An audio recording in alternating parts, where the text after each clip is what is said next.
Welcome to the Creative Playing Podcast Network. Join us as we review our favorite RPGs, collectible card games, MMOs, video games, PC games, and bring up interesting topics and things that we'd like to share with everyone. Sit back and enjoy the show.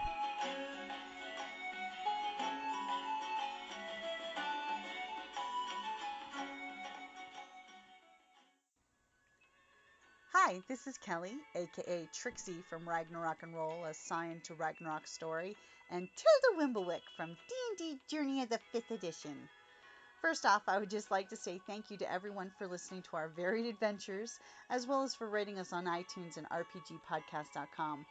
If you haven't rated us yet, we would greatly appreciate it if you could. And if you're looking for more ways to support our efforts, we are now on Patreon, a great site where you can help us continue making more podcasts, as well as some special surprises for our patrons. If you can, please look us up at www.patreon.com/cppn. Every little bit helps. And again, thank you for listening. Welcome back to the Creative Playing Podcast Network.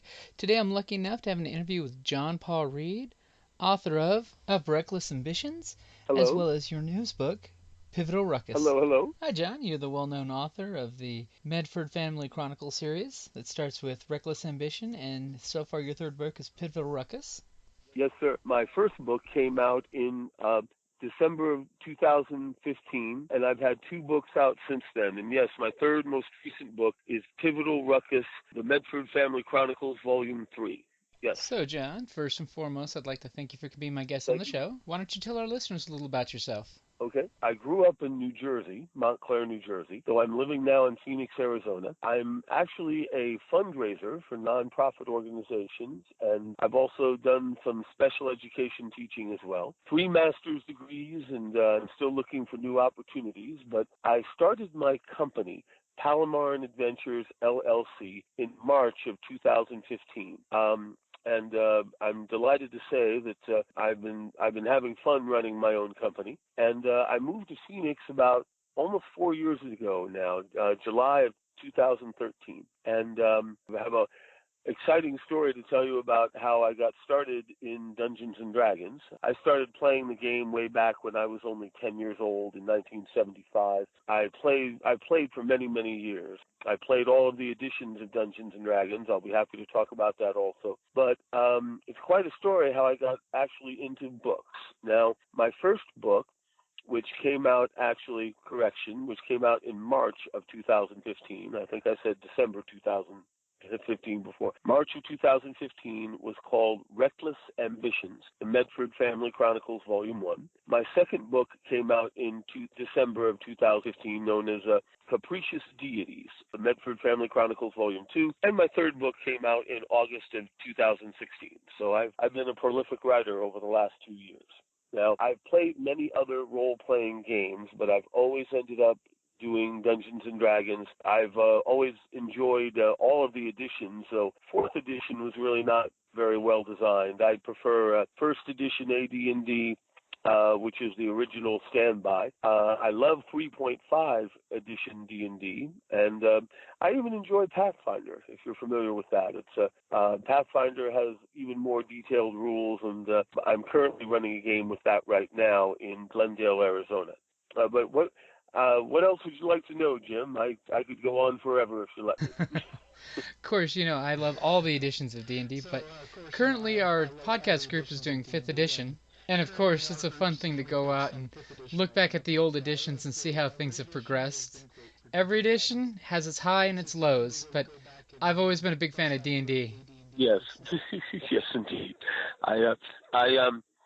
Again, Gary Gygax and Michael Kay and David Arneson, the creators of what we know of as Advanced Dungeons & Dragons. I think they're all incredible geniuses, and I admire them all very much. And my books, I finally decided to take literally decades of notes from previous adventures and characters and situations, and I decided to put all of this into a novel. The idea was take my original fantasy world, which I created over 40 years, but that's quite a story, building a fantasy world from scratch, and using that as a setting for my book. Now, of course, J.R.R. Tolkien, I believe, started our genre with C.S. Lewis and the Chronicles of Narnia also. And I decided to take the idea that Tolkien had. I created a fantasy world, and then I designed 5,000 years of history for it. I figured the history would increase everybody's fun and give everybody some context as to how my books came together and where they sit in the actual story. Now, one of the fun things about AD&D is that you can do all sorts of different settings. You can bring in all sorts of amazing characters, and this actually gave life to my books. Now, what else would you like me to go into more detail on, Jim?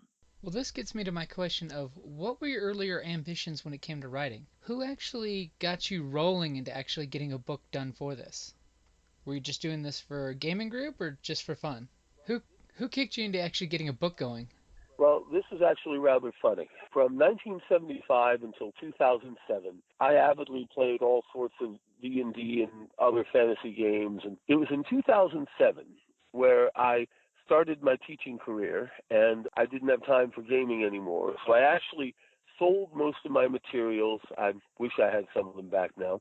And I actually gave up gaming for a couple of years. Now, what's interesting is in 2012, I was living in Peoria, Illinois, and some friends that I'd met there got me back into gaming. I pulled out my notes. I pulled out my continent of Palamaran, which is the setting for my D&D games. And I started running a weekly D&D game. I think it was first edition at a little store called Just for Fun in Peoria, Illinois. It's a wonderful gaming store with extra tables for events and things. So once a week, I think Monday nights, I started playing D&D again in 2012. Now, one of my friends brought his wife to play a game with us, and I was nervous because I was so worried that his spouse, Laura Thompson, and his name was Arthur, I was worried that Laura might be bored. She might not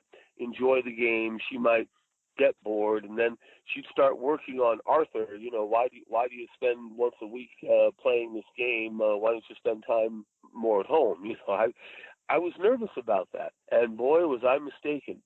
Laura Thompson fell in love with it. She took to Advanced Dungeons and Dragons like a duck to water, and she started going through all of my papers. She was like, "John, this is wonderful. Look at all of these countries. Look at this big continent you have. This is fantastic." Anyway, she came across a short story that I had written years ago. I actually had a printout of it from my computer years and years ago. I think I wrote it actually in 2006, 2007. Anyway, she came across this short story, and she read it, and she loved it. And she said, "John, this is wonderful. Where's the rest of it?" And I'm sort of like, Laura, that's it.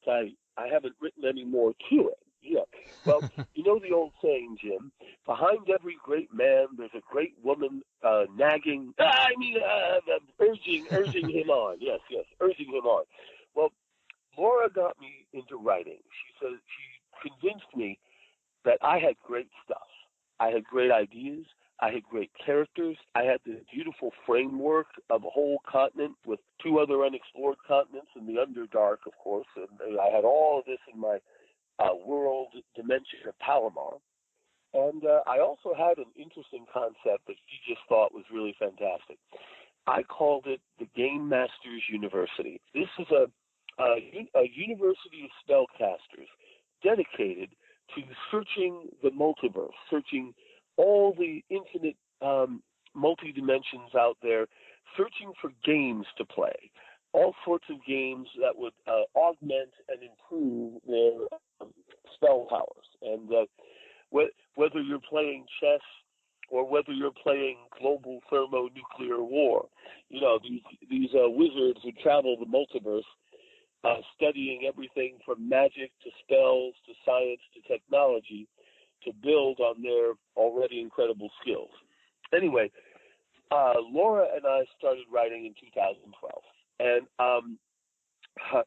it was kind of funny. I would write a chapter. I would send it to Laura. Laura would then study it, examine it, proofread it, and give me ideas. And in 2014, am I going too fast, or do you have any? No, you're fine. Okay. In 2014, I found a marvelous local publisher here right here in Phoenix, Arizona. Arizona Publishing Services, AZ Publishing Services. It's a medium-sized publishing company run by Miss Patty Holstrand. You may remember, Jim, Patty Holstrand was with me when we first met at the Tucson Comic-Con in Arizona. And, anyway, Patty loved my book. She loved the draft that I presented with her. And she taught me a great deal about publishing and printing. First off, when I and Laura, or when I gave Patty our manuscript, she read it all, and she called me in for a meeting. I'm like, wow, this is great. And, she said, John, this is wonderful. We're going to cut your book in half. Now, Jim, when Patty first told me that, I freaked. I was like, oh, no, half of my story is crap. No one will ever read it. She only wants half the story. This is terrible. Well, when Patty finally calmed me down, she was like, no, John, listen to me. Book 1 and book 2. Oh! So, anyway, Patty walked me through the whole process of editing a book. A lot of writers pour their hearts into their manuscript, and every word is precious to them, and they don't want to lose a thing. But guess what? Patty showed me with editing, proofreading, condensing, streamlining, I did not lose anything relevant to the plot. But she showed me how to take 2 or 3 pages and reduce that to 2 or 3 paragraphs. And she showed me that the manuscript I gave her was easily good for 2 books. And anyway, so it was really kind of amazing that by March of 2015, I can actually give you the exact date, March 2nd, 2015, my first book was published and printed by Arizona Publishing. Now, this may sound rather elitist, Jim. I'm not slighting anyone who does the self-publishing route, but the trouble is when you self-publish, you can make a lot of mistakes, typos. Usually very few people actually edit the work, and self-publishing can not lead to the best quality. So I'm very glad that Patty Holstrand and Arizona Publishing was backing my project. I have all the advantages of self-publishing. Patty never once tried to change my story at all. Oh, that's too violent. Oh, that's too raw edge, or that's too bizarre for readers to understand, or whatever. Patty never did any of that. But I had a medium-sized publishing company behind me to help me with everything. People don't realize what is involved in publishing a book. Not only do you have to write the book, you have to design the cover. You have to set the margin so the printing of the book doesn't go right down into the cracks of the book. A lot of self-publishing books do that. You've got to plan all sorts of things. You have to get an ISBN number from the Library of Congress. You have to get everything copyrighted. Oh, yeah, you got to get everything copyrighted. You've got to and Arizona Publishing helped me with all of this. Patty Holstrand was right there with me. This is what we need to do. We need to get this taken care of. Boom, boom, boom, boom, boom. Now, I have another funny story about the covers for my book. I'm particularly proud of them, Jim. I've really been blessed. Oh, you should be. I've really been blessed with the covers of my books, and I know you've seen them. Do you want me to start into that right now? By all means, my friend, because those covers are all absolutely gorgeous. I love the way they came out. Yes. Well, it's kind of funny. When we were getting ready to design the covers, Patty and I were looking into all sorts of options. We were looking into photo shoots with actual models, people who would actually dress up in costume and pose, okay? But this is really expensive. I mean, a typical photo shoot usually runs in the neighborhood of at least $1,500 or higher. You have to pay for the sets. You have to pay for the costumes. You have to pay for the models. And it's strange. You can't just point a camera, click 10 shots, and say, "Oh, we got it." You know, a photo shoot takes all day. You might take over 1,000 photos, and in the end, there can be only one. So yeah. Patty and I were trying to figure out what to do about this when a friend of mine suggested to me, "Well, John, there are a zillion artists. There are a zillion quintillion artists out at every Comic-Con you go to who'd be glad to design a graphic arts image or picture or art design for your books." And Patty loved this idea. She was like, "That's perfect, John. You're writing fantasy swords and sorcery books. This would be perfect for you." And I was thinking to myself, duh, why didn't I think of that? Right? You know? So Patty and I went to a very small convention in Phoenix, Arizona called Comic Expo. I'm afraid it's gone poof. You know how it goes, Jim. Some conventions make it, some don't. Some kind of stagger on for 10 years and sort of like Half-Life, you know, like, just enough to keep going, but not enough to super prosper. Well, anyway, Patty and I went to this one convention, and I just started walking around talking to artists. And by sheer chance, I ran into Mr. Steve Crompton.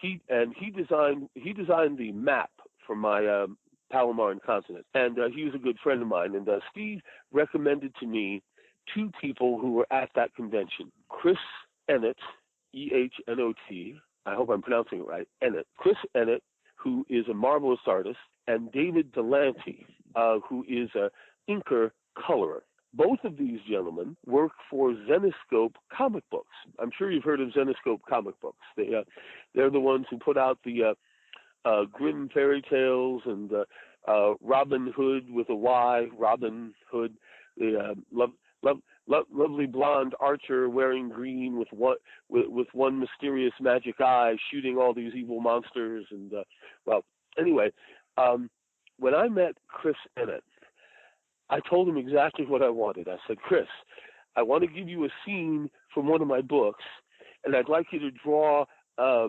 representation of it. You know, like I want characters on the books. I want people to look at my books and say, oh, those are some of the characters in this book, and ooh, look what's happening. You know, and have that as the cover be an actual scene from one of my books." And well, yes, I mean, nothing's free in life. But Chris Ennett negotiated a wonderful. We worked out a great deal. I certainly did not have to shell out the original $1,500, $2,000 that I was afraid I'd have to pay for the photo shoot. And anyway, Chris Ennett drew all three of my covers. And his friend David Delante, I hope I'm saying this correctly, he was the inker or the colorist. He was the one who took Chris Ennett's drawings and colored them. And if you look at this is one reason why I'm thrilled to pieces with my covers. My covers are almost three-dimensional. There's shadings in there. There's shadows. There are actual changes in color. Like if you're looking at a character's arm, like there's a change in color if they're moving, or the background looks. I wish I could find a way to share what I'm talking about with the readers now, but I'm very, very proud of my covers. And hey, I'm going to Chris Ennett and David Delante for my fourth book, and I'm actually 1/3 of the way into my fourth book. But don't worry, I'm definitely going to include the pictures of the cover art because I love the way that they styled and colored that artwork. I mean, it just pops with color. Yes, it's funny. Patty Holstrand, she was just thrilled to pieces. She was just like, wow, these are fantastic. And you know what? No one has ever said to me, well, gee, you have a pretty girl on each of the books. And I'm sort of like, duh, those are exciting covers. And they're all scenes right out of my books. They're not. It's not just, oh, let's put a pretty girl on the cover just for the heck of it. They are all definite scenes right out of my books, and I call that good marketing. Though you know how some people are. Oh, are you kidding? The cover work is amazing. I mean, like in Reckless Ambition, when you look at it, you see that there's the guy laying on the ground with an arrow in his back, and it immediately tells you you're right in the middle of a story that you want to know more about. I mean, it's a great, impactful scene. It's, yeah. Yeah, right. And on the first book, you have the young 9-year-old boy Neshel who shot down that guy. I mean, Neshel becomes quite a hero just because he was in the right place at the right time, and he was actually to rescue the princess from being kidnapped or worse. And all of this is just one part of the very, very first book I've done. Now, I could go into detail forever about all 3 books. Which one would you like me to stress now? My newest one that's out, Pivotal Ruckus? How about Pivotal Ruckus? If you can try to do some spoiler-free intros, so that way you don't give away too much. Okay. Yes, and what's amazing is, okay, spoiler-free. This will be tough. But if I told you that a ravening, evil, gigantic purple dragon with a laser beam breath weapon was on the cover of Pivotal Ruckus, you wouldn't believe me. But let's going back to the story. My first and second books are definitely connected. Yes, you could read either of them and get a good story out of it, but it certainly would help to read the first book first and then the second one. Now, my third one is definitely in the Palamaran continent, and there are some crossover characters from the first 2 books, but my third one is also a standalone story. Someone could pick up book 3 and read it and get a really good story without oh my goodness, what's going on? Who are these people?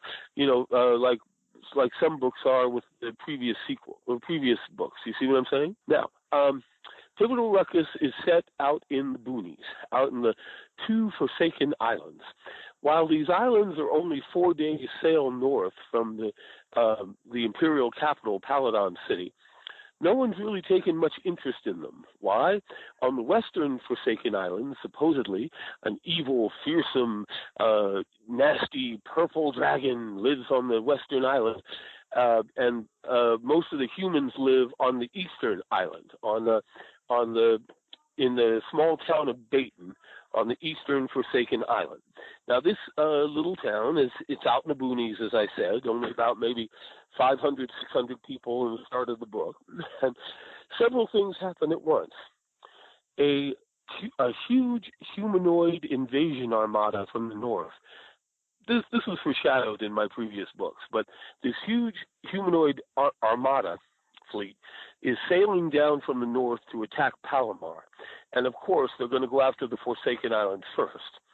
On top of this, somebody actually discovers adamantine, a rare, strong metal that you can make the finest weapons out of on the island. And so what you really have is a rather exciting boom. You almost have what we would call a gold rush, if you will. And the inhabitants of this island are like, wow, this is great. But they're constantly worried, will this bring out the dragon? Now, the purple dragon, supposedly, according to local memory, has destroyed the town 5 times in as many 100 years. Like every 100 years or so, the dragon would come out, destroy the town, and disappear again. And many people would wonder why. Now, I'm afraid to go into more detail because I don't want to spoil the story. But of course, you have the young lovers, you have the local captain of the local shipping company, and all of a sudden you've got all of these people arriving on the island. Ooh, this is great! We want to buy land here, and a brand new noble actually arrives from Palamaran City as the new feudal lord of the Forsaken Islands. And of course, the dragon gets involved, and you've got this major humanoid fleet coming down from the north.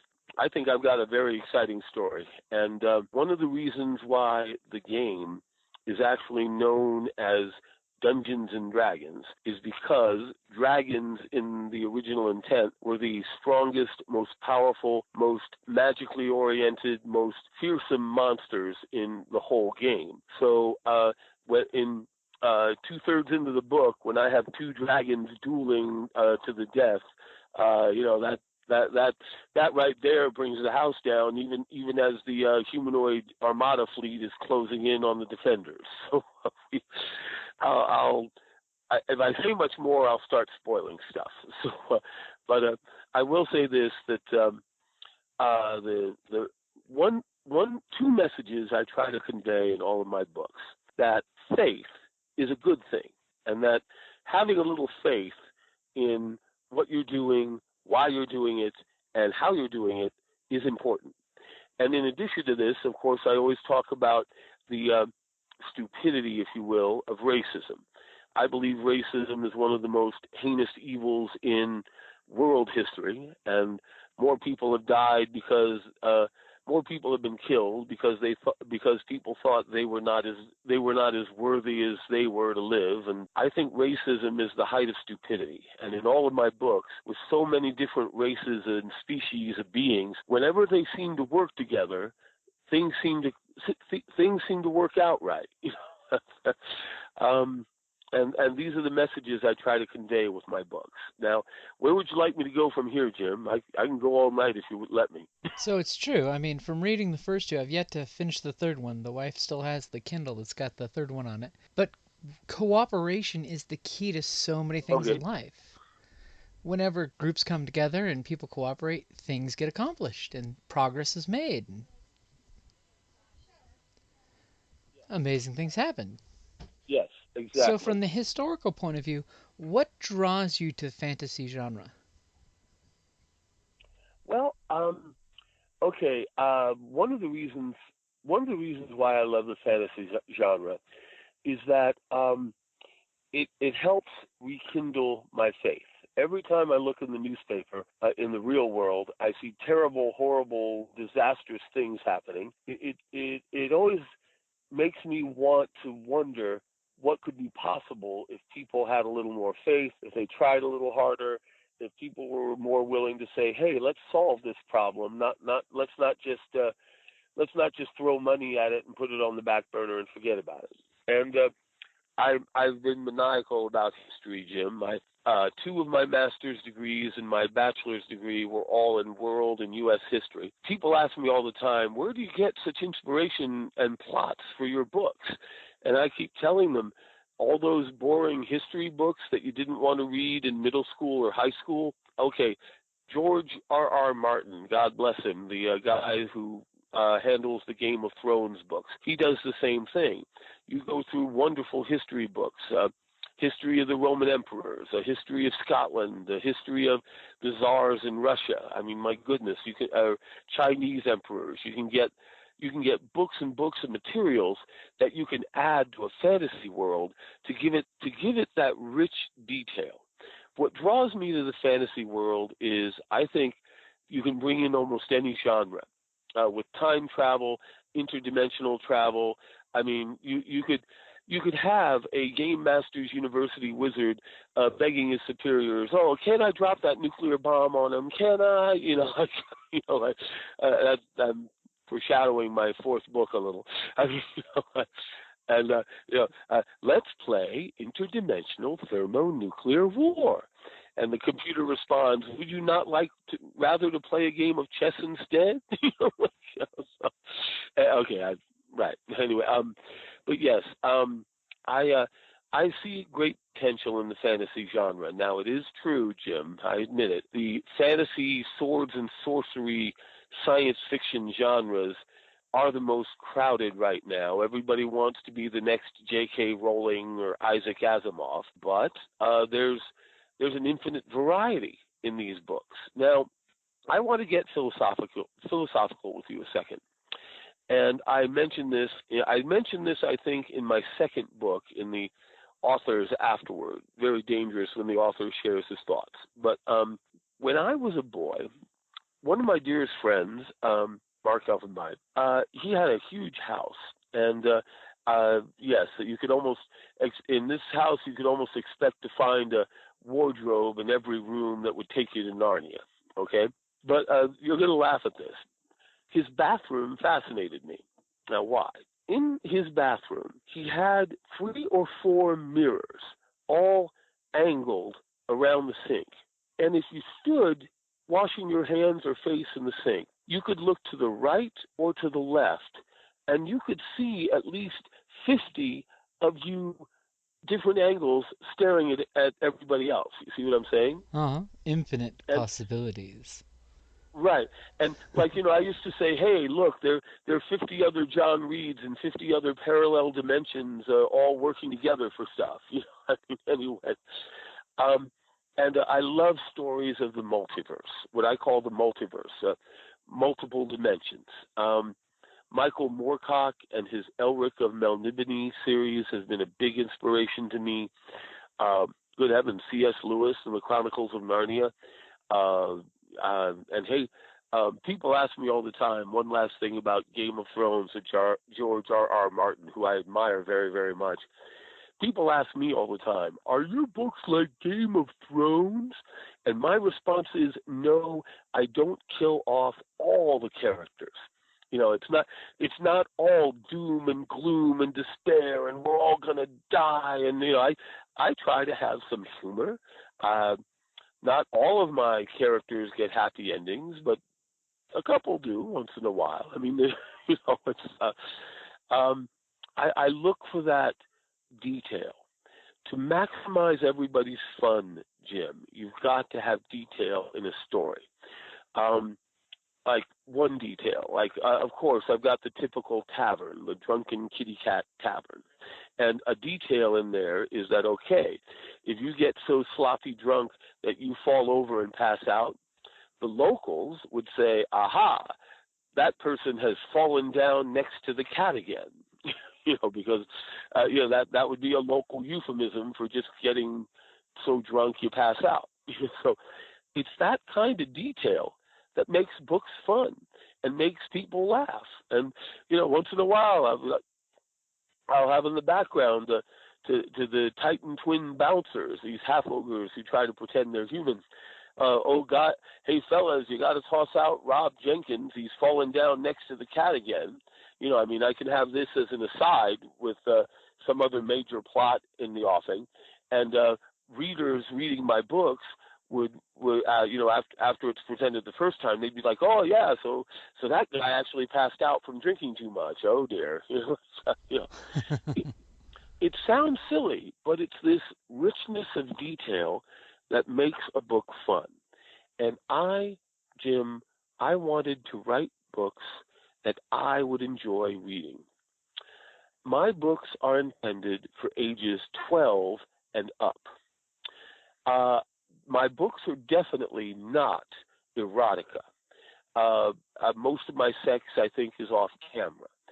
But I just am so tired, sick and tired of young adult books where you have a whole trilogy and the big climax at the end of the third book is when the guy actually kisses the girl. Oh my God!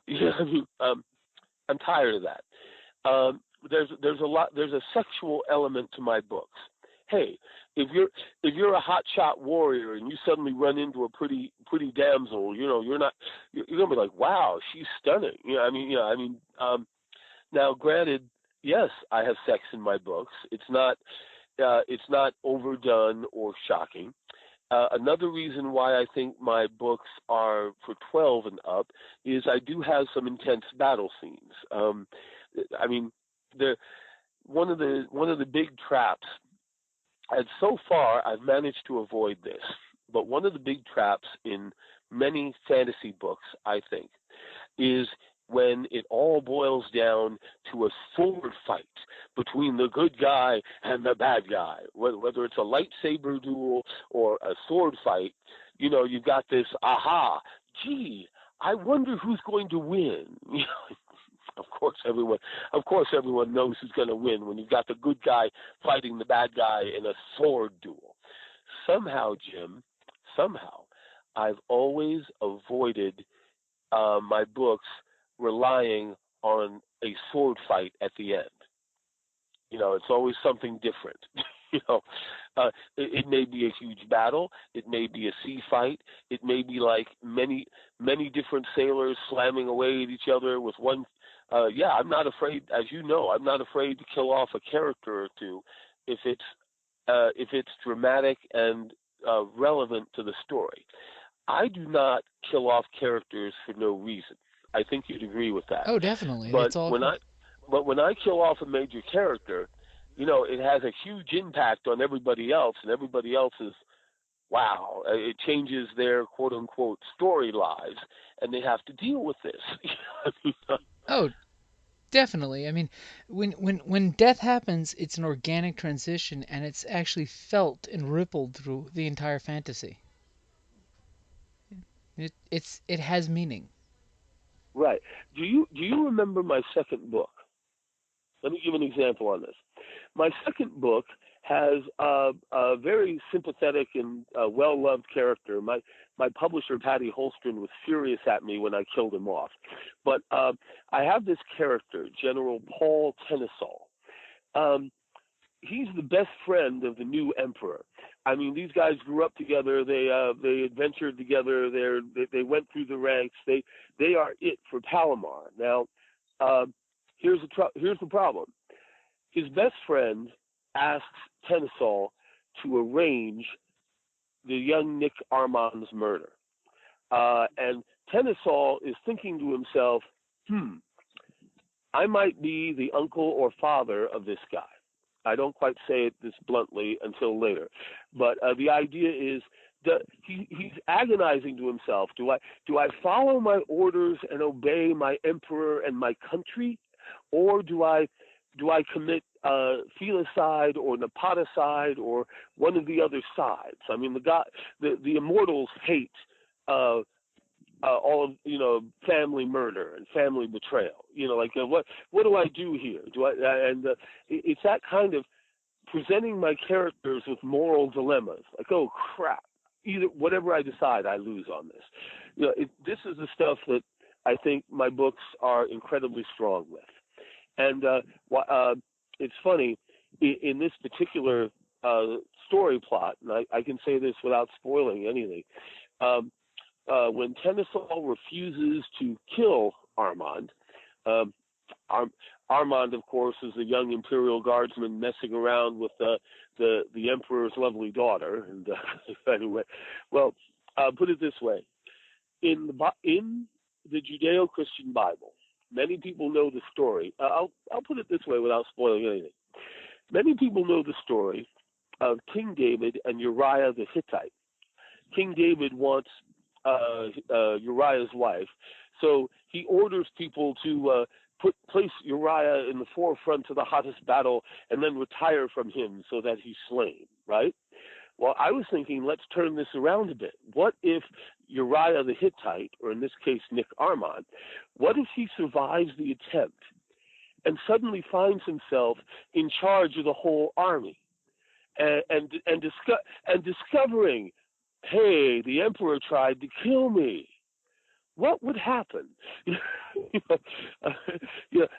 So one could say in my book too, as you may remember, I have this big plot about one could say it Uriah triumphant.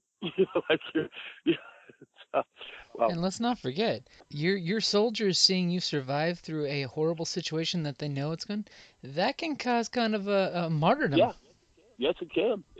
It can start not only martyrdom, but hero worship. I mean, we all know how General David Eisenhower, Ike, how he led the invasion of D-Day in World War II. Hooray, he's wonderful. How do you think he ended up our president? Exactly. People love a war hero. Right. I mean, that's the kind of stuff that inspires people. Right. Why? You know what? Very few people now are interested in James Longstreet. He was Robert E. Lee's right-hand general in our American Civil War for the Confederate side, and it's a shame because Stonewall Jackson, General Thomas Stonewall Jackson, he gets all the attention. Everyone knows General Jackson. Why? Because General Jackson, he wasn't afraid to ride out in front of the troops and say, when his soldiers are scared out of their minds and they're thinking, I don't know if I want to charge that cannon barrage. Stonewall Jackson would ride out there and say, "Come on, boys, let's go for it." And it's funny too because James Longstreet did that as much, if not more, than Stonewall Jackson. Yet, after the war, Longstreet, who by chance happened to be a good friend of Ulysses Sam Grant on the other side, he took a couple of jobs from Grant, including ambassador to Turkey, and many people regard General Longstreet as a traitor to the South because he later became part of President Grant's administration and the Republicans later in the 1870s. So, all this stuff is great stuff, and you can put it in a fantasy book so easily. Yeah, it's like when I first started reading, Game of Thrones. I joked that this is the 100 Years' War that I'm reading. I mean, I've heard this story before. Yeah, I'll reveal the secret of George R.R. Martin. 100 Years' War, War of the Roses, and A History of Scotland. Almost anything in any of his books you can find just from these areas. and I'm jealous of him, quite frankly. He beat me to it. So I turned to other examples. I turned to Roman emperors. I turned to Tsarist Russia. I turned to Chinese emperors. I take a few things from England, but the idea being is I'm drawn to fantasy because I've spent my youth playing Dungeons and Dragons and all these other fun games, and why not share some of my fun with my readers? And that's exactly what I try to do. Thank you, Jim. Now, okay, I can go on forever. What would you like to talk about next? Okay, so we've covered the good things and the great things. What was the hardest thing for you to write in this last book? Well, the same thing that's the hardest for writing all of my books. Turning them over to the editors. Bum, bum, bum, bum. When you sweat and bleed and you put everything into every sentence and the book is perfect, can't we just print it as it is? No. We've got to make it better. Let's take that paragraph and reduce it to 2 sentences, and it'll say everything you want to say or include. This is why it's so important to work with a publishing company. I know it's elitist to say any dope can self-publish, but if you take the time to find a publishing company like AZ Publishing Services to say, hey, we'll help you edit it, we'll help you proof it, we'll help you get the ISBN number, we'll help you get the copyrights, we'll help you design your covers, we'll help you figure out how many pages the book should be, how long the chapters should be. It's funny, my chapters were incredibly long originally. My chapters originally for my whole manuscript was with basically both books 1 and 2 now. My whole manuscript was only about 12 chapters. And it was Patty who told me modern readers don't like huge chapters. They like to be able to read a chapter quick when they've got like a half an hour to kill before they have to go. And so, hey, guess what? All 3 of my books now have like 24 or 25 chapters each. I never would have thought of that if I didn't have a publishing company behind me. Again, the hardest thing about writing books is, for me anyway, is figuring out how can I give Patty less work? Like, can I take that paragraph I just wrote in draft and streamline it, make it better, add a few twists and turns, but shrink the length? And Patty says I'm slowly getting better. So you already said the important part was you wanted to write a book that you want to read. And in anything you do in life, that's one of the important things is make it for yourself, and then other folks will like it too.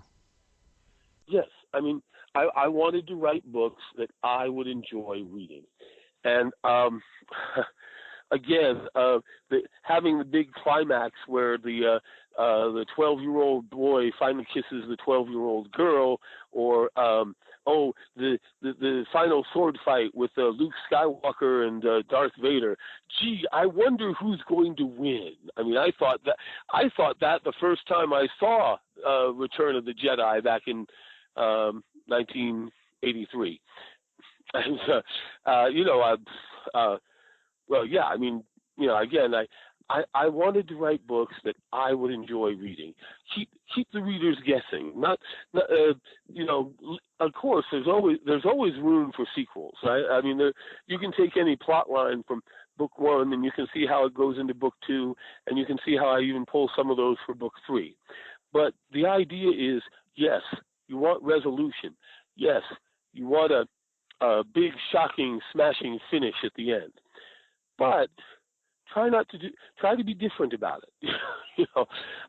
Who would have thought of my first book ends with a climactic psionic duel. Okay. My second book, of course, ends with my big Gettysburg battle, and then it's the big question near the end of the book is, crap, will Armand march on Palamaran City and overthrow the emperor? He sure has good reason to. Gee, I'm in charge of the army now. I wonder what I should do with it. Anyway. My third book, without spoiling anything, the message is clearly love conquers all. And love makes us do really, really stupid things that we might not otherwise do. And love keeps people fighting even when they have every reason not to. The mind and the heart are often strangers. Right. And when the brain shuts up and listens to the heart, somehow everything seems to work out. And that's when magic happens. and as well as spell magic, psionics, and many immortals looking on, placing bets on what's going to happen. Because that's when life gets interesting. Right. Now, it is true.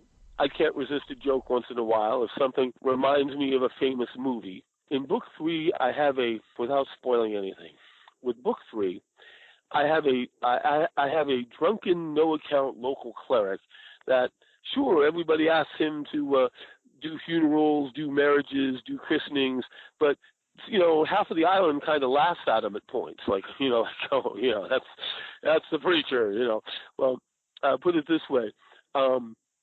If this guy suddenly conjures 20 air elemental tornadoes to smash into an invading army, of course he's going to start singing strange and bizarre tunes involving being off to see the wizard.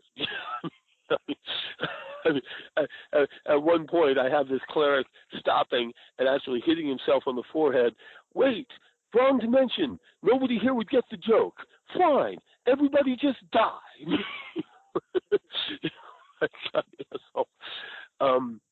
Yes, you can see my style of humor in there, and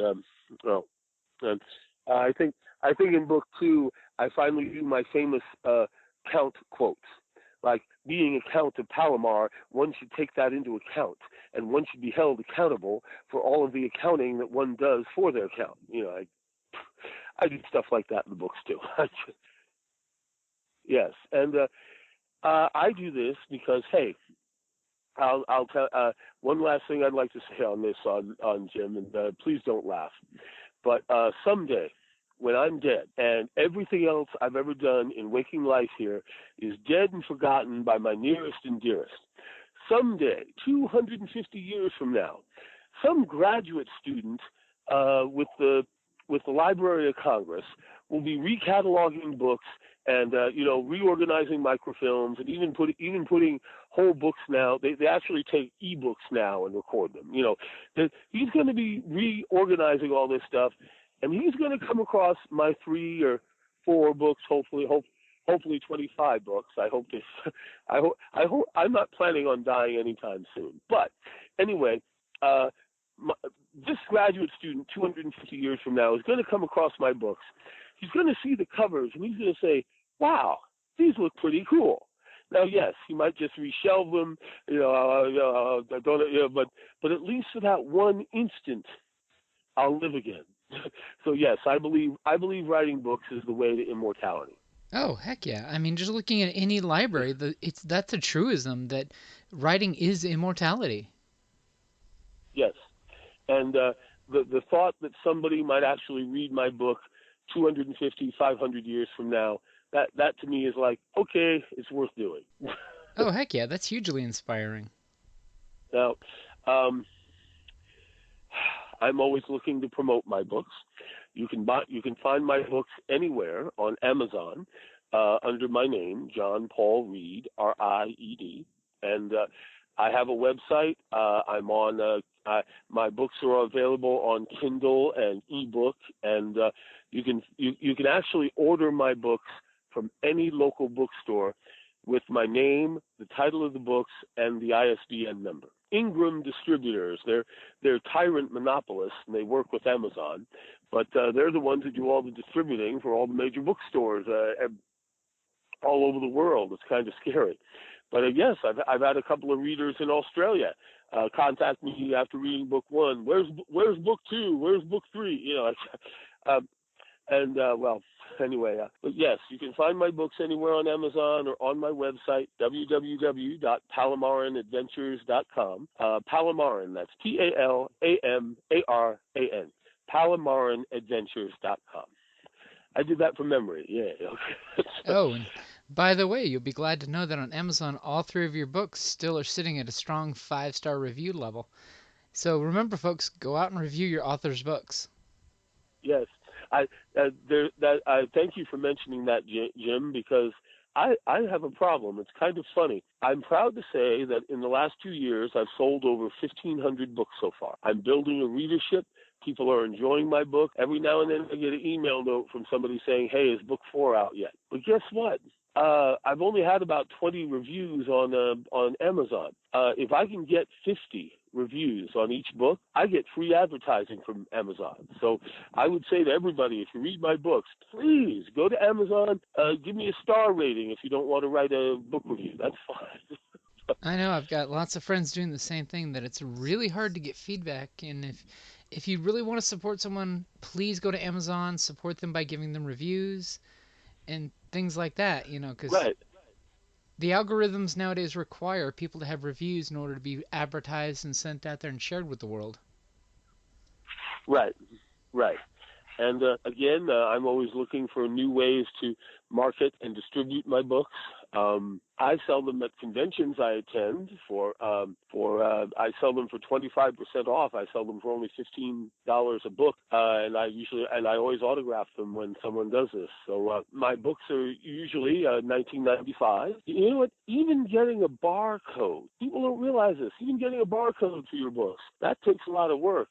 I'm so glad that Arizona Publishing, AZ Publishing, does that for me. I mean, and again, it's a lot of work doing it yourself, and you can make a lot of mistakes. I had a friend of mine, without naming names, I had a friend of mine who tried a self-publishing route. He spent $5,000, and they didn't even give him a barcode to put on his cover. So it's sort of like, but, oh, you can do that yourself. So that's why it's so important to have a publishing company behind you. And I'm very lucky that Arizona Publishing is so eager to help new authors get started. And they can be found on azpublishingservices.com. Patty Holstrom will talk with anyone who has a completed draft. It doesn't have to be perfect. Chances are authors think it's perfect, and it's not. So, but if you have a completed draft of a book or even a collection of short stories, Patty will take it and try to help you with it. Yes, there are charges. I mean, nothing's free in life, but once you get going, it's a lot of fun. And I can proudly say that my own company, Palamaran Adventures LLC, markets my books, and I'm glad to have that option, if you will, that having my own company, because if I'm ever in between jobs, I don't have a gap in my employment. I can just simply say, hey, I'm the CEO of my own company, right, Jim? Yep. So anyway, a couple. What advice would you give aspiring writers that are wanting to get into writing? And that includes game Yes, masters. yes. And you know what? People also ask me about writer's block. I have a solution to that too. But first off, to answer your question, you've got to be passionate about what you're writing. You've got to love. You've got to enjoy writing. You've got to, hey, I've got a great story. I can't wait to share it with people. And why is this so important? One time with book 2, we had a disaster. Not only did we have a spelling misprint on the title of the book, on the spine of the book, and I still tease Patty about that one. that's a 1 in a million oops. But anyway. In addition to that, 2 chapters were blurred together, and some of the paragraphs, this was a printer's mistake, no, not Patty Holstrom. The printers actually mixed a couple of pages together out of order. And Patty called me at 3 in the morning. John, we need to get this fixed. We need to rewrite chapter 20 at the end of chapter 20. And why? Because I got to go to press with this in 4 hours if we're going to get this ready for Phoenix Comic-Con. You see what I'm saying? And you've got to be passionate about what you're writing about, Jim, because if you have to get up at 3 in the morning to fix a printer's mistake so you can get everything printed correctly, for the big convention you want to premiere your book at, guess what? You got to do it. Now, happy ending. I was able to fix everything. I got it all done at 5:45, and I sent it to Patty, and she, God bless her, not very many publishers would do this. She stayed up from 3 in the morning until she heard from me again, so we could get this done. I will sing Patty Holstrom's praises. Shall I spell her last name? Hultstrand.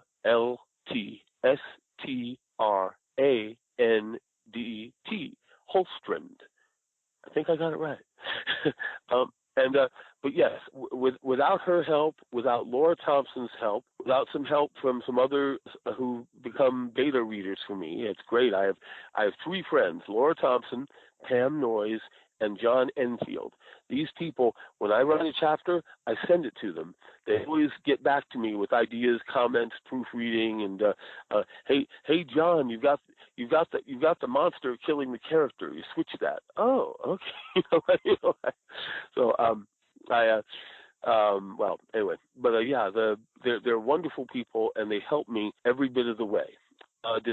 I hope I answered your question. I just hope I didn't overwhelm you. But the short answer is you've got to be passionate about what you're writing about.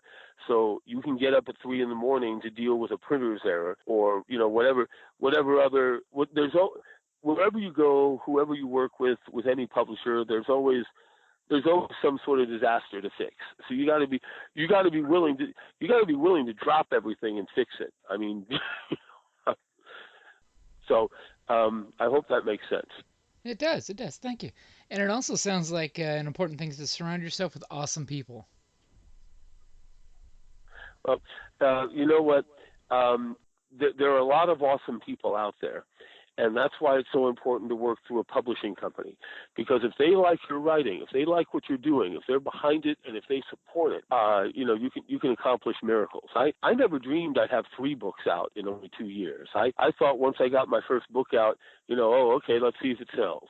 Oh no, I'm so glad to have the publishing company behind me to help me market it, distribute it, sell it, get the things ready for Goodreads or for Amazon, the author page, or all this stuff. Patty and her friends have been wonderful with helping me with this.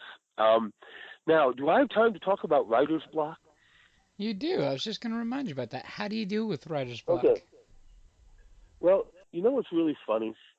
I think writer's block is a myth. I've never had it, and let me tell you why. Because I'm passionate about what I do, I build rich detail in my world of Palamaran. Anyone can download my Palamaran continent map from my website. The way to avoid writer's block is try for realistic fantasy. What am I talking about? Hey, if Emperor Thomas IV is looking through a spy hole in the castle keep and he sees Armand messing around with his daughter, what's he going to think? What's he going to do? How is he going to handle this? Oh, he's not just going to like shut the peepholes and say, "Oh, what do I care? I don't care. Leave him alone." No, he's going to be like, "Wait a minute, that peasant imperial guardsman scum is actually working on is actually messing around with my daughter. Let's take care of him." You know, like again, whenever I get stuck momentarily, like, gee, what do I do next? I think to myself, well, what would the character want to do now? How would what would be a really exciting turn to this character? What if a character was presented with a terrible moral dilemma and they just didn't know how to solve it? Well, you know what? Hey, why not go to a spiritual figure, a religious cleric, and ask for some advice? And let's say the religious cleric is like divinely inspired and gives them an idea. Or let's say the religious cleric is like, hey, I could make some money out of this. Maybe I could manipulate this person somehow. You see all the plot lines I just spat out without even trying? Oh, heck yes. Basically, you're saying be honest. Let the characters be honest and be an honest character. Right. Exactly. I mean, anyone reading book one would realize that Nicholas Armand would never do anything to hurt his love. You know, I mean, one disaster after another, they constantly are thrown together. I don't want to spoil anything, but it's kind of funny. What Patty Holstrom once lamented when I set up a nice little assassination attempt on Lady Christina Medford, how she loved the evil Tanaka, the ninja assassin who set up everything and found a way to sneak into the palace, and be realistic about it. You know, I mean, hey, you want to sneak into an imperial palace? Dress yourself up as a scullery person, you know, someone who does the dishes or someone who's bringing in supplies. And when the guards come up to you at the gate, you're like, hey, I got all this fancy wine to the people in there. Let me bring this in. Oh, sure, fine, go ahead. You know, I mean, they're realistic fantasy. Like, be true to the characters. Figure out, okay, what would characters A, B, and H, what would they do right now given the situation? And they realize, oh crap, we're in trouble, or oh crap, I know something I shouldn't, or oh crap, we can't tell the emperor this. The heads would roll. You know, I mean, like, you know, right. One of my favorite characters in my book, Dr. Andrew Newell. He is a simple palace gardener. He's in charge of all the gardeners making all the beautiful flowers and trees for the imperial garden. Where else would he grow his poisons? I mean, his beautiful flowers. And, he's a doctor, and he's a discreet healer at need. And guess what? This is the guy in charge of the imperial Palamaran spy network. In book 3, I call him the more than emperor of the more than empire. If Dr. Newell really wanted to, he could slay everybody in the imperial palace and declare himself emperor, and who would argue? I mean, but hey, okay. Here's something else from book 1. I can say this without spoiling anything. Guess what?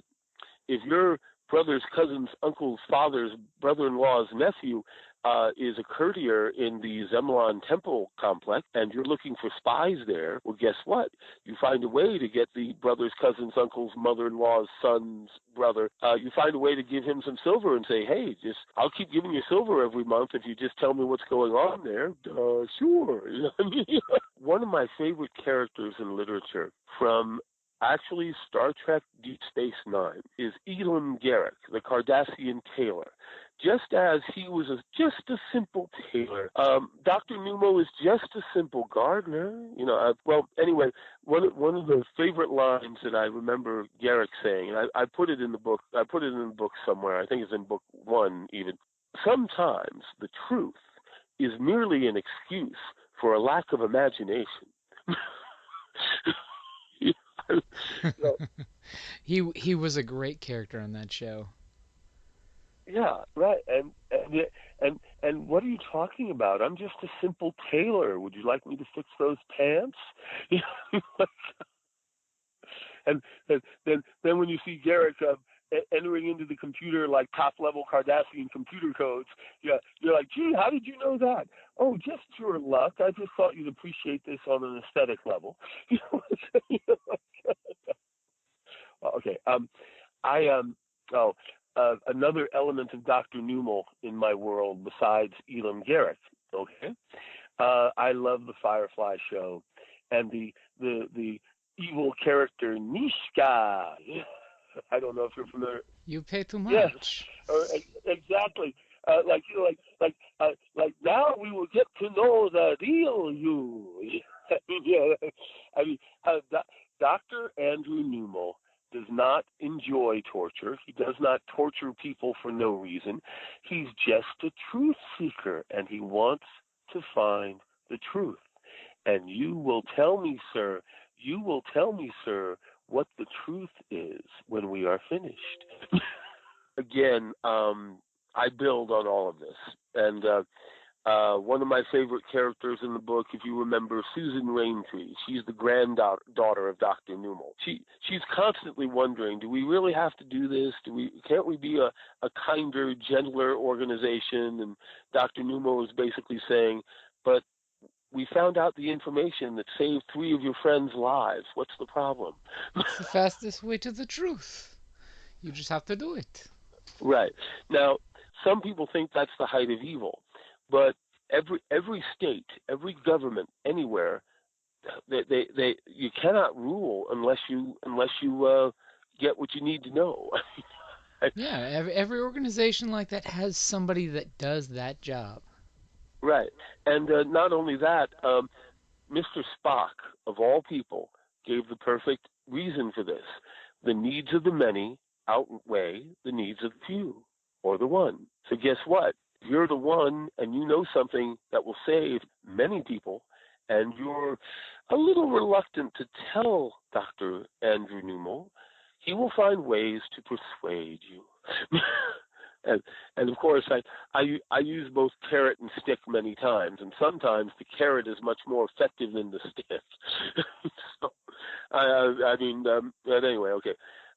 Now, Jim, while I've got you on the program here, and while I can put you on the spot, what did you enjoy most about my first 2 books, and what can you give me some tangible feedback? Who were your favorite characters, and what surprised and excited you reading my first 2 books? The big thing that I love with the overarching story of the first 2 books is the boy meets girl, grows up together, and that they slowly fall in love with each other as friends before they do it as lovers. It's one of those deals of you honestly understand why he's not approaching the girl, but it organically evolves over the arch. You have this unrequited love story that just happens without too much overpowering forcefulness. Yes. Just honest caring for each other story. Right. And excellent. And you do a great job of using off camera for the evolution of the relationship. So they become lovers, but it's all done off camera. Or you know what's going on. Just yeah. Right. And thank you. I take it you were referring. Were you referring to Neshel and Lisa in the second book? Yep. Exactly. Oh yeah. I think they're perfect for each other. Again, I hope I'm not spoiling anything. With Neshel becoming a hero of the Palamaran Empire, he actually gets the chance to select a very aristocratic bride, and he's very reluctant to do so, but he kind of realizes, well, I'm a count now. My life is changing. And the one he selects, I think, is perfect for him. He has all of the street smarts, the cleverness, and the common touch, while she has all of the aristocratic upbringing, and she knows the ins and outs of the noble families, and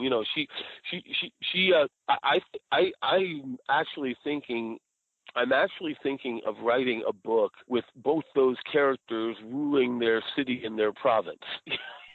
Oh yeah, they're a great power couple. She's got the court intrigue, he's got the street smarts. Right. How can that go wrong? exactly, and they're just at the right age where they can respect and learn from each other, and then later on it's sort of like, gee, I would have never figured that out if it weren't for her or if it weren't for him. Can I ask you to please finish book 3? I'm eager to know what you think. I want to know if when you finish chapter 11, did I really get you? Did I really catch you off guard?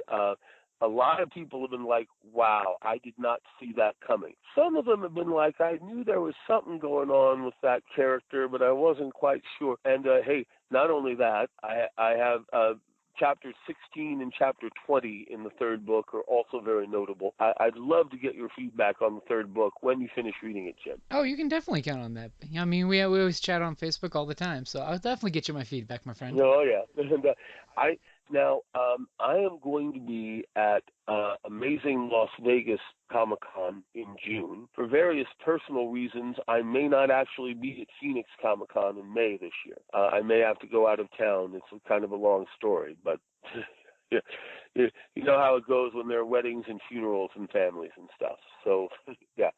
But yes, I try to hit all of the major events in Phoenix and around Phoenix. I definitely will try to get to Tucson Comic-Con this coming November. Actually, Jim, I wanted to ask you, can you help me find a free or next to free lodging in Tucson? People who'd be, it would save us hotel expenses if you could help us with that. Oh, definitely. When the con gets closer, I'll make some phone calls and see what we can work out. Yeah. Were you going to be attending TusCon this year? Yes, I'd like to do that too. Sometimes I get TusCon and Tucson Comic-Con. I get those two mixed up sometimes. I forget which one comes first. And yeah, I'd like to go to both. Absolutely. Yeah. And I've got friends telling me about Flagstaff, and I'm like, oh, really? Okay. I haven't been to Flagstaff yet. So yeah, there are lots of places we can go. One reason why I'm going to Las Vegas, Nevada, I've been doing that for the last 3 years. I lived in Las Vegas from 2008 to 2012, and I have friends who not only put us up, they actually help me man booths. They help me man tables. Yeah. Oh, yeah. It's terrific. All of this is important, and all of this is part of my books, and I want to share the fun of sitting around a table, imagining yourself as a different character, playing in a far-flung environment. Oh, yes, the consequences can be severe if you do anything stupid. To give you an example, I had a young player once. He was a ranger, and he was wearing a heavy banded mail with a shield and a sword. Well, the party came across a very nice water pool, which was full of healing potions. And he's like, wow, this is terrific. I'd jump in the pool. And I'm like, are you sure you want to do that? And he's like, yeah, I'll jump into the pool. And I'm like, well, the pool is 100 feet deep, and you're wearing banded armor. You sink to the bottom and drown. I mean, even if you try to get the armor off, you won't get it off before you drown. Please roll up a new character. And he was like, what? And I'm like, you just jump. You're wearing full banded mail armor with a shield, and you're carrying a backpack, and you jump into a 100-foot pool? Look before you leap, or use that 10-foot pole. Hello. So, I once saw some. I wish I kept it, or I wished I copied it from the internet. I once saw a wonderful. All I ever need to know in life, I learned from Advanced Dungeons and Dragons, and it had like a long list of stuff, and I wish I saved it. But getting back to my books, I try to capture the excitement, the wonder in finding a magic item, or learning how to use psionics, or discovering like, gee, so that's why those dwarves think the way they do, or that's why maybe the Palamaran Empire is a little heavy-handed on some of the demi-humans. Like we all know in Palomar it's the human super race, right? Humans have to rule everything. I mean that's changing by book 3. That'll be interesting to see how the politics play out there. But yeah, you rebel scum. That's because we're both enlightened and sophisticated and imaginative fellows who are part of our amazing arcane subculture, Jim. Yeah. Yes. Well, but good heavens! Now, what else would that? What else? Again, I'll go all night if you let me. What would you like to hear now? Okay, so the big thing is, where can folks find you on the internet, Facebook, Twitter, website, things like that? Yes, all all of these places. Um, the best place, besides my website, it would be Amazon. I would think.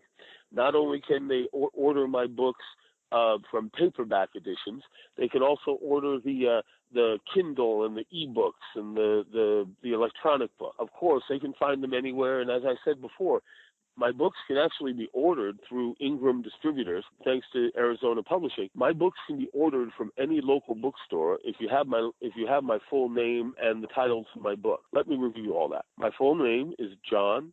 Paul is my middle name. Ried, R-I-E-D. My first book is Reckless Ambitions. Ooh, that reminds me. Regale me how I came up with the titles for my book after this. My first book is Reckless Ambitions, the Medford Family Chronicles, Volume 1. The Medford Family Chronicles is my overarching connecting plot for all of my books so far. The second book is called Capricious Deities, Volume 2. And the third book, of course, is called Pivotal Ruckus, Volume 3. Now, again, the Medford Family Chronicles. Now, Reckless Ambitions, Patty Holstrand and I agonized over the title for a long time. We were trying all sorts of different things, and we were getting nowhere. We just couldn't figure out what would be a good title. She wanted something short, just 2 words. She wanted something short, just 2 words. We were trying all sorts of combinations, and it was so funny. I pulled out an old Harlequin romance book that was actually entitled Reckless Abandon. And I was like thinking about that, and I was like, you know what? How about Reckless Ambition? You've got 4 royal brothers. Their father just died, and 4 royal brothers are quarreling over the kingdom. You've got a cleric, a fighter, a magic user, and a quote-unquote thief, Godfather, mafia businessman type. And wouldn't it be great? How about Reckless Ambitions? Meaning these, with an S. These guys are ready to destroy the entire Palamaran Empire. They don't care that they're fighting family, just so long as they win, right? And so that was a long process. Now, the second title, Capricious Deities, I don't know how, Jim. I came up like that. Just somebody asked me, well, what's going to be the second book? Patty asked me, what are we going to entitle the second book? I just simply said Capricious Deities. I have a lot of deities, yes, from other mythoses as well as just the Palamaran mythos and pantheon. And I'm constantly developing my Palamaran pantheon. There is room for expansion. But with all of these deities getting involved in mortal affairs, as you're familiar with Book 2, you can remember what Epona Twilight did during the Battle of Grabban's Hollow, with the cavalry. I'm sure you remember. Oh yeah. Again, I just came up with it like that. Boom, capricious deities. Arbitrary and capricious. Pity metal one moment, and hey, let's poison the guy's food at dinner tonight. Right? That's sort of Machiavellian capriciousness. Like, hey, we don't want this guy too famous; he might challenge me.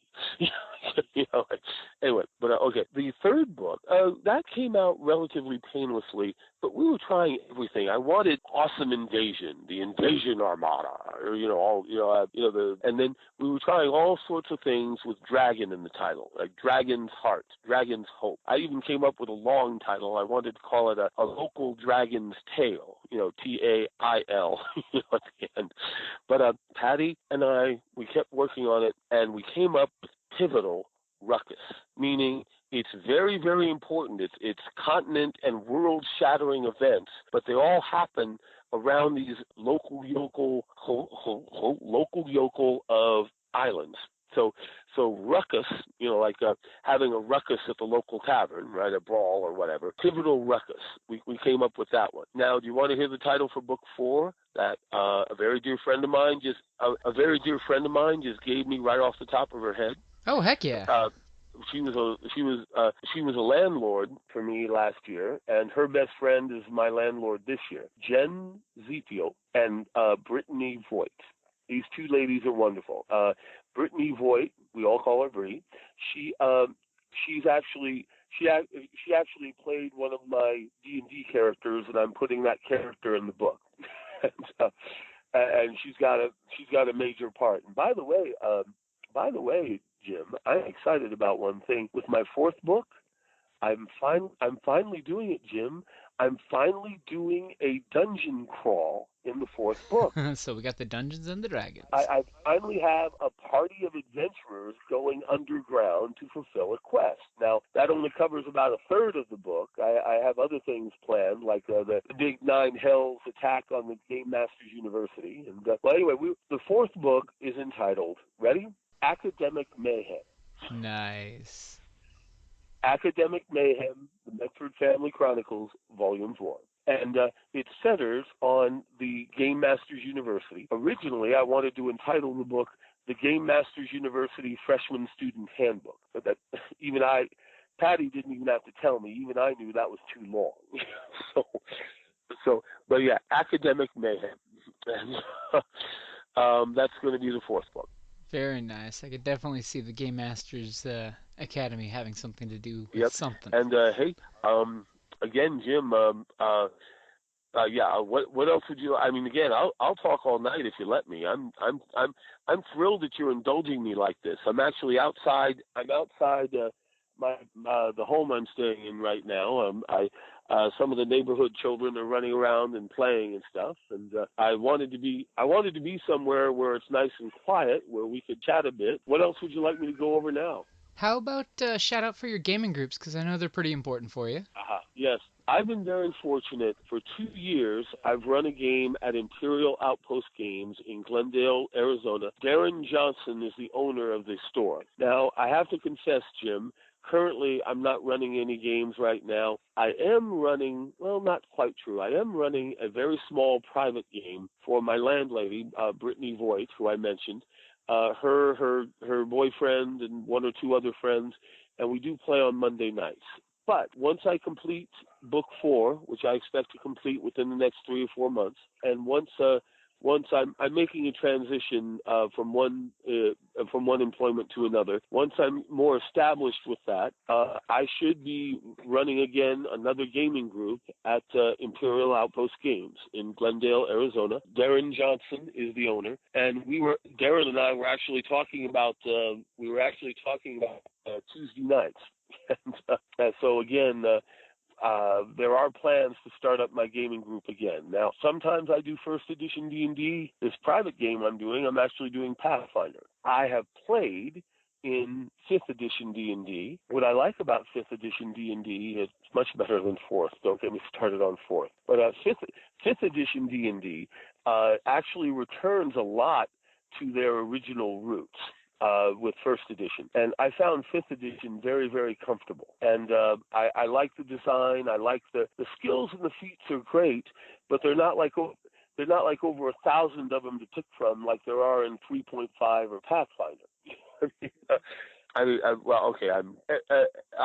love D&D, and I'm glad I have a perspective. I have a unique perspective over all the editions. You know, I could if you gave me another 4 or 5 hours, I could spend an hour on each edition, what was good about it, what was not so good, what could have been improved, and yeah, gosh. Hey, that could always be another episode. I mean, I've got 4 or 5 friends who'd love to do a episode about editions and a non-argumentative editions war.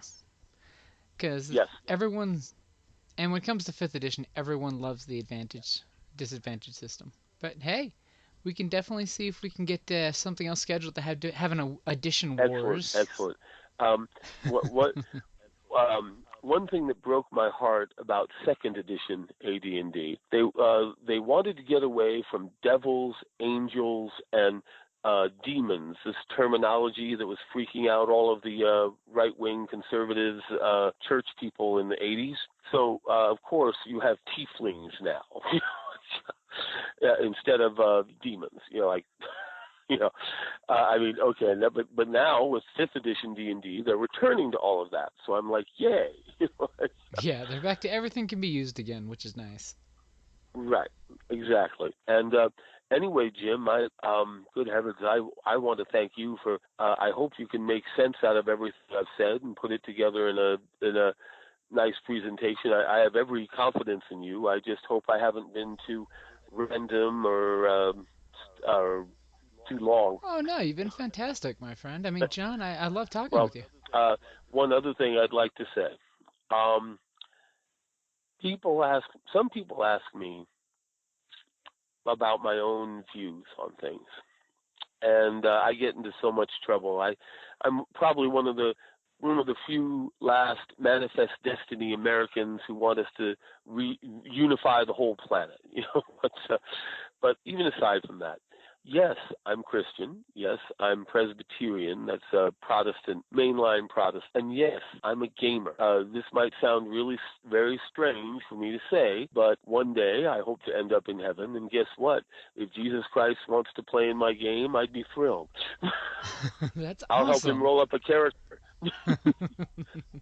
Good heavens! I try to put a sense of divine justice in my books. I mean, if you're really an evil, nasty character who threatens children or just gleefully and cheerfully wants to kill people, something's going to happen to them. I mean, They got it coming. yes, and well, again, I want to write books that I want to read, that I would enjoy reading. And I admit, my dream now is to get Steven Spielberg, Mike Newell, James Cameron, one of these big movie directors to offer me the 3-movie deal. That would be awesome. Everybody wants the Harry Potter deal, but again, guess what? I plan to keep writing books. In the middle of 4. I seem to be averaging about 1 book a year, and from what I'm told, that's actually pretty good for most writers. And, after book 4, I'm going to start a new series still in Palomar. I'm going to call it Palamaran Legends. Like legends of the heroes of and I've got a great idea, Jim. I've got a great idea for a supernatural Western.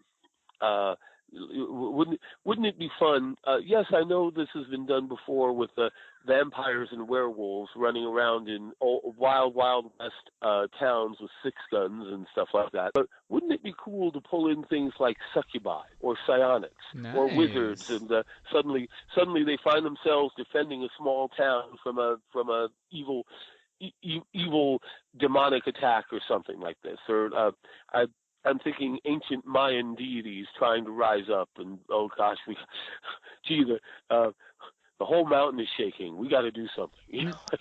Nothing brings a group together more than a bigger evil, especially one that's going to get them. Oh, absolutely. Whether it's Native Americans, whether it's Chinese immigrants, whether it's Mexican immigrants, whether it's waspy Protestant preachers, whether it's Civil War veterans. There's endless stuff I could do with this. So I hope to keep writing, and I hope my death is a long time away. I'd like to end up like Robert Jordan with 20, 25 books.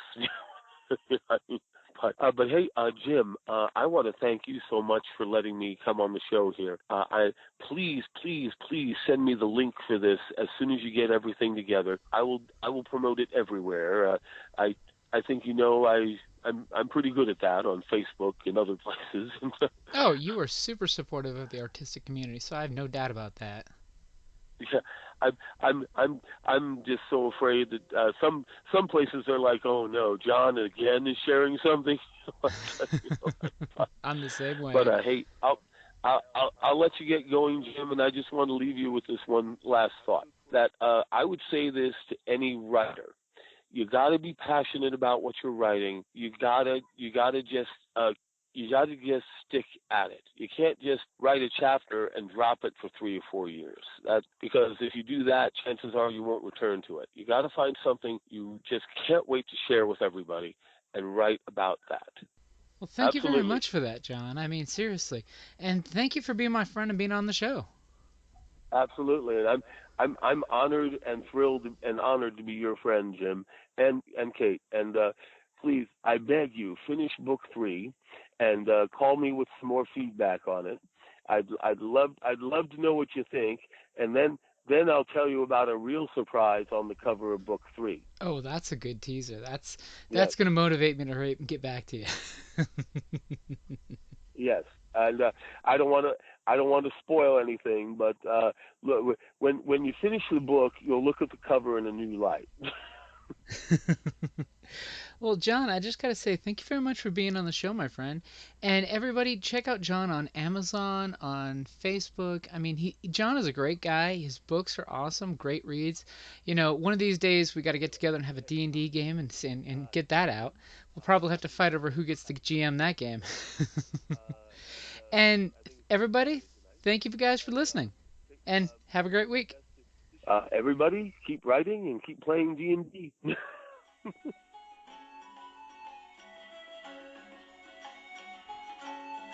Thank you for listening to the Creative Play and Podcast Network. And feel free to enjoy our other shows, such as D&D Journey of the 5th Edition and Scion Ragnarok and Roll, a Scion hero to Ragnarok story. Thank you for listening.